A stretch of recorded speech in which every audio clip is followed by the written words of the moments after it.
Welcome to the Parsha Perspective.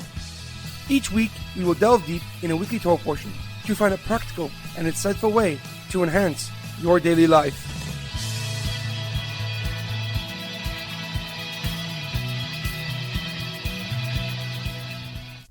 Thank you for tuning in. My name is Rabbi Shalom Yemini, and each week we will look into the weekly Torah portion to find practical and insightful ways to enhance your daily life. This week's Parsha Perspective is in honor of the complete and speedy recovery of Sasson Betzalel ben Batya, Shaul Ben Berta, Fayga Sarah Bas Gittel, and Dalit Bas Shoshana. This week's Parsha Perspective is dedicated in memory of Shlomo ben Edward and Edward ben Shaul. May their souls be uplifted and their memories a blessing. This week's Parsha is Parshas Ki Tisa. Our Parsha tells us the story of perhaps our biggest lapse of judgment in our history. A mistake that almost caused God to destroy the Jewish nation, and a transgression that killed thousands of Jews and has consequences that is felt till this very day, the sin of the golden calf. The story begins when Moshe was told by Hashem to come up the mountain after Matan Torah, the giving of the Torah. He was to stay on the mountain for 40 days and 40 nights to study the Torah with God and then go down to teach it to the Jewish nation. However, while he was on the mountain, some people miscalculated his return date, and they said that Moshe Rabbeinu had passed on. So they went to Aaron and Hur, who was Miriam, Moshe's sister's son, and demanded that they make an idol to lead them in Moshe's stead. Hur tried to talk them out of it. He told them that Moshe's return was imminent, and there was no need to worry, but his relentless refusal infuriated them, so they decided to kill him. Aaron realized that he had no choice but to follow their plan or face a similar fate. He told them to gather all their gold and bring it to him to create an idol. Secretly, he hoped that it would take a while for them to collect it, and Moshe would be back before they were done. However, before he knew it, the people collected all their gold and quickly brought it before him. So having no other choice, Aaron put all their gold into a fire, and the gold took the form of a calf. The Jewish nation began to dance around the golden calf, believing this was their leader in Moshe's stead. And meanwhile, on the mountain, Hashem saw what was going on with the Jewish nation. And so therefore he told Moshe Rabbeinu to go down to them. And Moshe took the two luchas that God had written and headed down the mountain. And as he got closer, he saw the golden calf and the people dancing around it.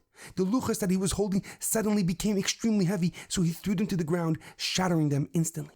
Moshe then quickly went and burnt the golden calf, grinding it into a fine powder which he scattered over the water. And then he went to the Shevet Levi, to the tribe of Levi, and told him, Mil Hashem Elai, who is ready to defend God, join me. And the entire tribe of Levi joined him as he went to punish those who sinned with the golden calf. After they were finished, Moshe turned to God and begged him for mercy. He told him to remember the bris, the covenant that he made with Abraham, Yitzchak, and Yaakov. He told God that if he was to destroy the Jewish nation, God should erase his name from the entire Torah. And God finally forgave the Jewish nation and told Moshe the 13 attributes of mercy, the Yud Gimel Midas Harachamim, that we say every single day. However, a question comes to mind. When God saw what the Jewish nation was doing with the golden calf, he got angry and wanted to destroy them. He told Moshe when he was on the mountain, Am Kshe'arafu, that the Jewish nation is a stubborn nation. And this is repeated twice consecutively when Moshe tries to beg for mercy for the Jewish people. Am Kshe'araf Ata and Atem Am Kshe'araf, both saying that the Jewish nation is very stubborn. And yet Moshe uses this fact as a justification why God should forgive the Jewish nation. He says,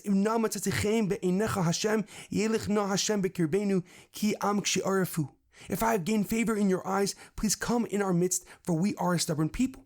Why would Moshe use God's accusation against the Jewish nation as a defense for them? Why didn't he say that we are the only nation in the world that recognizes his oneness and sovereignty over the entire world? The Rashbam Rav Shmuel ben Meir, who was Rashi's grandson, writes on this pasuk that Moshe was imploring Hashem to forgive us despite us being a stubborn nation. For God is merciful, compassionate, and kind, and he should recognize that only some people worship the Egel Azav, the golden calf, and therefore he should not destroy an entire nation for the actions of just a few people. Instead, he should forgive the rest of the nation and let them continue on their journey to the promised land, Eretz Yisrael. However, Rav Yitzchak ben Yehuda Halevi, a French rabbi from the 13th century, gives a deeper and more profound explanation. He writes that the accusation and criticism that God had against the Jewish nation is its defense. For only a stubborn people would keep faith in God despite the tragedies they endured because of their belief. that when we were faced with converting to another religion or being killed, millions of Jews chose God and died for the sake of His holy name. Our unbending and firm trust in God is the reason we were chose to be God's people in the first place. Beginning with Avraham Avinu, who is adamant that God created the universe despite the world telling him the opposite. And this stubbornness continued in Mitzrayim in Egypt, where the Jewish people did not give up their dress, their language, or their name in spite of facing Paro's anger. Moshe was telling Hashem not to punish and destroy the Jewish people for their stubbornness and inflexibility. Since we are stubborn and resolute by nature, He, God, is sanctified and known in this world.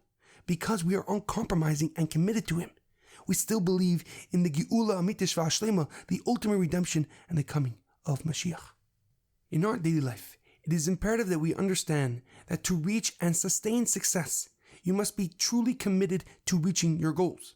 Whether you are trying to build a business and be financially stable or get closer to HaKadosh Baruch Hu, to God, it requires you to be resolute in achieving your objective. This determination must be the same when facing hard times or obstacles, for then you will know that your ambition and drive are leading you on the path that you set for yourself.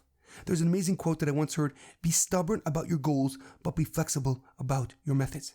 Have a great weekend and good Shabbos.